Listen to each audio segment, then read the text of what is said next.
Intinya sih gue pengen kalian curcol lah. Apa sih yang depressing, yang lucu, yang nyebelin, yang bikin mental breakdown. Mungkin kalau ada, gimana? Mungkin dari Mas Angga ada yang bisa di-share again dalam mungkin dalam konteks supaya teman-teman bisa belajar gitu. Di zaman sekarang kan medsos sebenarnya lagi rame banget ya. Gimana sih konten itu viral gitu ya. Salah satu kan targetnya itu. Gimana sih lo bikin konten ketika lo post, konten lo keren banget sih sampai di-share orang. Itu sih salah satu gimana kalau mau bikin konten itu viral gitu ya. Di entrepreneur ada susah-susahnya tuh apa sih gitu ya, poinnya gitu ya. Lucunya apa ya? Susah, seneng, Ya, sedih. sedih ya kalau dibilang susah sampai sekarang juga masih susah ya. Di entrepreneur kita itu sebenarnya masuk ke jurang yang menurut kita mau balik lagi mau jadi apa gitu, kayak mau mundur, kalau gue mundur nih sebagai entrepreneur, udah jadi entrepreneur, mundur nih, gue mau jadi apa ya di luar sana lagi gitu ya. Jadi ini udah kayak jebakan Batman gitu loh. Udah masuk jebakan dan nggak ada jalan lain selain maju ya. Nggak ada jalan lain buat keluar gitu kan. Ya udah kita jalanin aja. Kalau sampai saat ini kita tahu lah kondisi di Indonesia, di negara kita saat ini lagi, nggak di negara kita sih, di seluruh dunia ekonomi lagi nggak baik lah. Dari sisi revenue kita mengalami penurunan gitu kan. Dari sisi revenue kalau kita ngomong ya, kalau kita itu di bisnis YouTube ya, karena itu bisnis third party, jadi kita mengikuti segala regulasi yang mereka punya. Jadi semua regulasinya tahun ini indah buat kita, belum tentu tahun depan indah buat kita lagi. Tiba-tiba dia mungkin keluarin regulasi animasi nggak bisa dimonetize umpamanya seperti itu kan.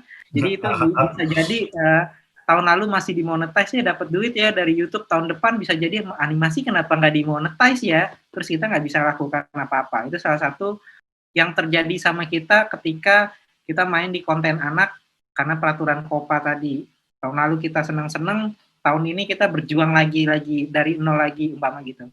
Lucunya adalah gini, kalau dari kita sih dari sisi saya sebagai pemilik studio, kita itu agak berbeda dari yang lain ketika itu. Sebelum Little Giant main YouTube ya. Jadi waktu itu YouTube nggak ada yang melihat itu pasar gitu kan. Saya waktu itu ngelihat gimana sih nih, bisa nggak ya gajian bulanan dari YouTube gitu lah ibaratnya. Kalau bisa kan enak, ini kayak investasi, lo bikin video, lo upload investasi gitu ya. Kalau ada 1000 video, lo tiap bulan dapat dong gitu. Kayak kita bangun bata lah atau bikin kontrakan. Itu mindset saya ketika bikin YouTube pertama kali. So far sampai sekarang, ibaratnya kalau dulu punya 100 atau 200 kontrakan per bulan, sekarang menyusut nih kontrakannya. Jadi passive income-nya menyusut. Dalam artian itu yang dari YouTube tuh seperti itu.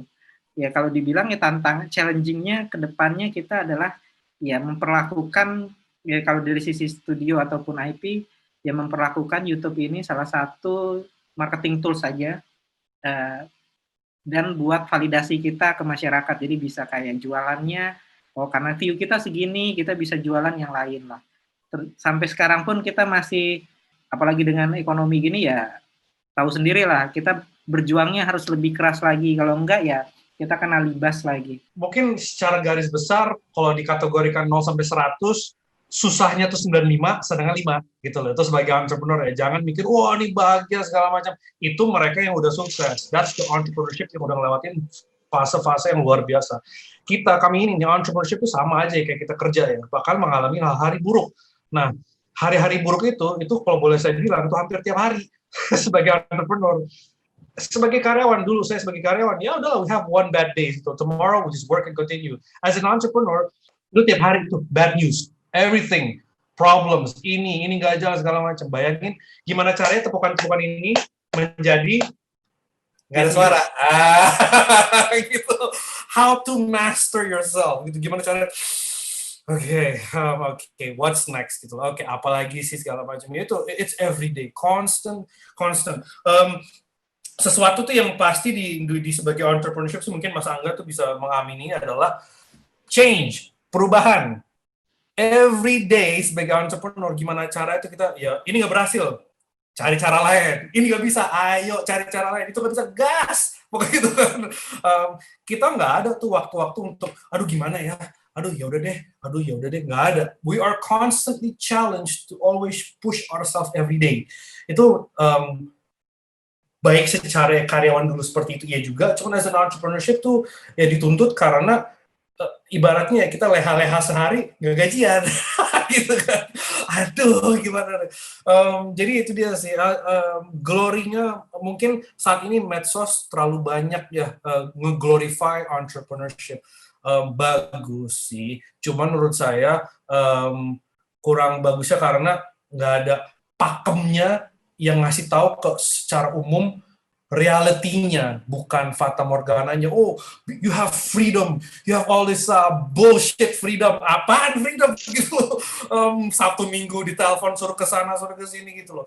So ini perlu di persepsi. Ini kita ngomong realnya aja ya. As an entrepreneurship, ya kita di challenge is to do more than 100%, is to do 200% bahkan. Jadi itu dia change. Kayak tadi YouTube. Kita kemarin tahun lalu ya berdansa, YouTube play AdSense. Jebret constantly, kun fayakun bahasanya, berubah semuanya. Akhirnya kita cari lagi cara, ini lagi cara gitu loh. Nah itu dia, dan menurut saya itu nggak mudah. Mau menerima perubahan, mau berubah. Syukur-syukur tim mau ikut berubah. Nah, kalau tim nggak mau berubah juga gimana gitu. Gimana caranya supaya persepsi kita nih sebagai pimpinan itu tim mengerti kenapa kita harus ngelakuin perubahan-perubahan ini. Kenapa begini, kenapa begitu gitu loh. Jadi one thing in life that's constant is change. Sesuatu yang sangat konstan dalam kehidupan adalah change. Nah, as an entrepreneur, change happens every day. Gitu. Besok kita berubah lagi, ini kan nggak bisa berubah lagi. Jadi itu Nusa pun juga mengalami banyak hal change-nya itu loh. Change kita dulu ya di YouTube. Terus sekarang YouTube nggak begini, Kopa dengan banyak restrictions, how gitu loh. We are always challenged. Kita tuh selalu ditantangi oleh situasi. Jadi jangan melihat entrepreneurship itu sebagai sebuah keistimewaan gitu. It's not a privilege juga, it's a challenge gitu. Itu sebuah tantangan yang kita harus coba hadapin semuanya gitu. Dan itu I'm sorry to say it's not meant for everyone gitu. Dan saya juga ini ngomong apakah dulu saya berpikir sebagai entrepreneur jadi entrepreneurship boro-boro. I would love to become an animator gitu loh. But ternyata ya karir pas saya ke sini gitu dan saya coba jalanin gitu. Dan sampai detik ini ya dibilang masih blood, sweat, and tears, masih sangat gitu loh. Mungkin kalau teman-teman Little Giants lagi nonton nih, mereka pada ketawa semua, ya kita masih blood, sweat, and tears banget gitu loh. Belum glory days, belum. Nusa melalui satu fase, ya fase awal doang, sukses, alhamdulillah. Cuman we still have more to do, more to achieve.